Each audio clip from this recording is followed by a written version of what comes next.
तर आज आपण मोरिंगा सूप म्हणजे शेवग्याच्या शेंगेचं सूप करणार आहोत। मोरिंगा सूपमध्ये खूप जास्त न्यूट्रिशन्स असतात, तसेच आपली ब्लड शुगर व ब्लड क्लीन करण्याची क्षमताही या सूपमध्ये असते। म्हणूनच मोरिंगा सूपला सुपरफूड म्हटलं जातं। शिवाय हे खूप इझी आणि इन्स्टंटली तयार होतं।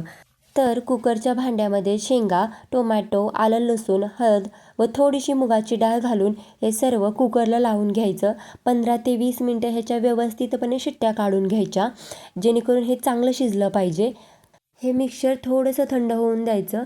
नंतर आपल्याकडे जी पुरण वाटायची चाळण असते त्याच्यावरती हे सर्व टाकून स्मॅशरच्या साहाय्याने व्यवस्थितपणे स्मॅश करून घ्यायचं, जेणेकरून जो चोथा असतो तो वेगळा होईल। अशा प्रकारे आपलं गरमागरम मोरिंगा सूप तयार आहे। त्याच्यावरती थोडंसं काळं मीठ तसेच ब्लॅक पेपर टाकून हे सर्व करायचं।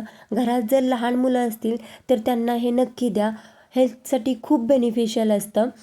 जर तुम्हाला हा व्हिडिओ आवडला असेल तर like, share and subscribe. Thanks for watching my video.